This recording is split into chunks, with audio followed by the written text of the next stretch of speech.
Medieval times were a disgusting time, and the jobs were no different. Whether it's the work of an executioner, the dirty job of the Groom of the Stool, or work that involves wading around in the water hoping leeches latch onto your legs, this list is full of jobs you'll be glad you don't have. I'm Olivia, and today we are going to be taking a look at the top 10 dirty jobs from medieval times that will gross you out. Starting off this list, in our number 10 spot we have the Leech Collector. This job truly is exactly what it sounds like. It's a person who is responsible for the collection of leeches. The little bloodsuckers were a popular treatment back in medieval times when just bleeding was a common treatment for a variety of ailments. Headache? Just bleed a bit. Common cold? Have I got a solution for you? Bloodletting, especially by way of leech, was actually used medicinally for thousands of years with possible ties to ancient Egypt. This medical treatment, however, of course, required leeches, which meant that someone needed to collect them. Many leech collectors were people who didn't have a lot of money, and more commonly, women. The job required wading in the water and searching for leeches, and how do you catch them?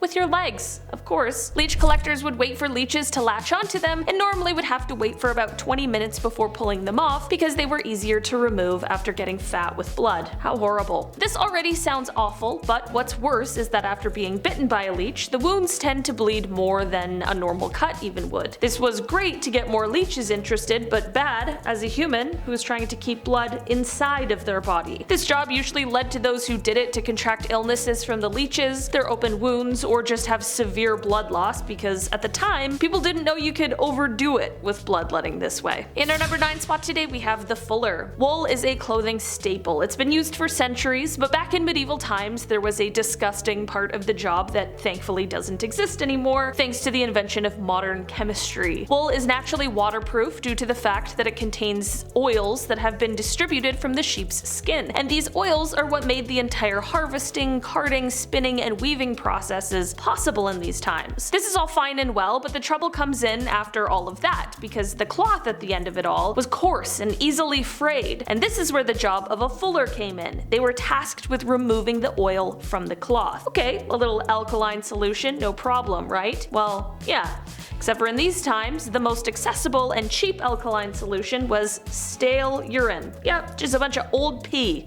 A fuller had to take this new woven material, put it into a tub full of old pee from who knows where, and then you stomp on it with your feet. And then you get no shower at the end of it either. What's a carpenter without his tool belt, right? What I mean is that fullers were also responsible for collecting their own pee to use for the wool, so they often needed to head to all the local public toilets and private homes to collect it. Just gets worse. In our number 8 spot today we have the Groom of the Stool. This job doesn't sound too bad with just the title. It weirdly sounds kind of regal. I mean, it was quite a prestigious position during this time, but it also was one of the most humiliating jobs in history. In the medieval times, kings were looked on almost as if they were gods. You know, it's their divine right. And because of this divine right, for centuries it was deemed improper for a king to wipe his own behind after using the facilities. This is where the Groom of the Stool comes in. This high-level nobleman would be responsible for fetching the toilet chair for the king when nature called, and he would also be in charge of the wiping aspect of the whole thing. No bidets, I guess, back then. The Groom of the Stool also played a role in monitoring the king's health, as he was tasked with examining the stool just to watch for any serious changes. And should the king be having some digestive troubles at any point, the Groom of the Stool would always be nearby and ready to administer a royal enema. In our number 7 spot today we have the Nightman. This is definitely one of the shittiest jobs from the medieval times, and I mean that quite literally. Also referred to as gong farmers, these people had the unfortunate job of cleaning out all of the human waste from the cesspits in the castle walls, which they would then transport to a pre-arranged location where it would be buried. These cesspits were the medieval equivalent to a septic tank, and they were usually located on the lowest level of the castle. The nightmen would end up digging through weeks, months, just sometimes even years of disgustingness, and they were motivated to gather as much as possible considering the fact that they were paid by the ton. Imagine, that's a frightening amount of work. The job was also quite hazardous, too. I mean, if we really think about what exactly they were doing, it quickly becomes clear that many of them died from disease, and there was also a good chunk of people who suffocated on the job as well. In our number 6 spot today we have a sin eater. Okay, this is definitely one of the strangest jobs on this list. The job of a sin eater was to, well, eat sins. To do this, they were tasked with eating a piece of bread that had been placed on the chest of someone who had died. Definitely not an ideal day of work for me personally. The idea behind this was that in consuming the bread, they were consuming the sins of that person so that they could carry on into the afterlife peacefully. Basically, sin eaters were willing to sacrifice their own souls and their own eternal happiness just to make some money while they were alive. I'm not sure what's worse, taking the risk with the sins or eating bread from off of a dead person.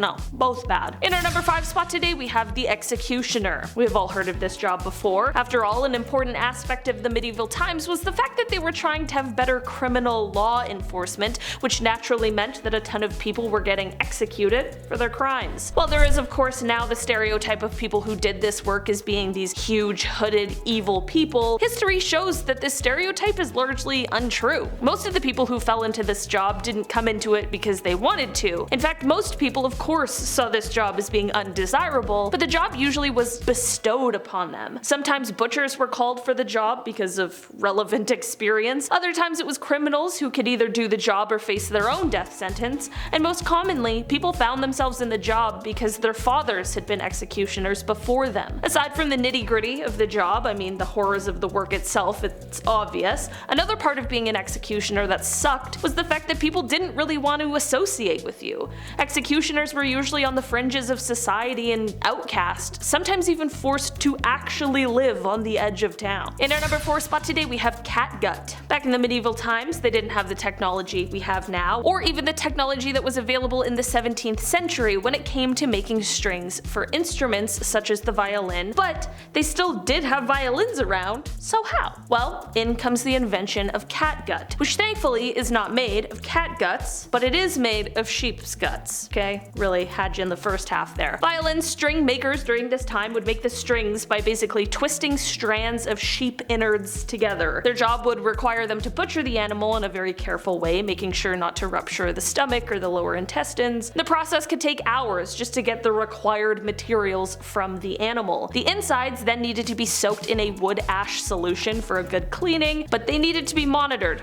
at all times to ensure that they weren't beginning to spoil, which is horrible. From here, the drying process began, and after that, it was time for twisting. In our number 3 spot today, we have the rat catcher. Another job that really is just what it sounds like. Rat catchers had quite a busy time during the medieval times. There was a rat problem, and these rats were filthy and full of disease, and someone needed to catch them. Castles were often filled with extra grain, vegetables, and herbs in the case of emergency, and this led to the perfect environment for rats and mice. Even before the connections were drawn between rats and disease, people hated them, and this is because they would eat your food. A bad rat infestation for a person without much actually could have been a death sentence for them during this time. This meant that people really appreciated rat catchers in society, although the job wasn't a great one, was clearly risky, and also was largely ineffective. Rat catchers would sometimes try and use spells, sometimes they would use herbs as a sort of poison, and sometimes they'd even use the good old leave the body as a warning to the other rats trick. Yeah, wonder why it didn't work. In our number 2 spot today, we have the Treadmill Operator. This is a job that sucked during the medieval times because it was boring, it's basically like a human hamster wheel, but also because it was incredibly dangerous and not for those who were afraid of heights. Treadmill operators would normally be placed at the highest point of a structure, and the wheel they were stepping on was the top half of like a pulley system to help things be hoisted up as they were building said, structure that they're at the top of. This is a practice that started in ancient Rome and was reintroduced in the Middle Ages. This was actually a job that was commonly given to people who were blind because the fear of heights dissuaded a lot of people from doing this job, which only makes it probably more dangerous. In our number 1 spot today, we have the lime burner. Lime mortar has been a common and important building material for years, stemming back to the 1st century BC, but despite its importance, it's not exactly easy to work with. In order to use it, you need to remove the carbon monoxide from the calcium-rich stone, and this was the job of a lime burner. They needed to take the stone and heat it in a kiln at around 800 degrees Celsius. Sounds easy enough for sure, except for the fact that the job meant that you were constantly being exposed to rooms full of carbon monoxide and dust chalk that was capable of removing your ability to breathe. And also, just to top it all off, there's also a high risk that once the stone was done heating, it might also explode if it comes into contact with water. So Better hope none of your sweat drips down onto it or else things are not good. Alright guys, that has been our list for today. Thanks so much for checking it out. I've been your host today, Olivia Kozlowski, and I will see you again soon. Bye!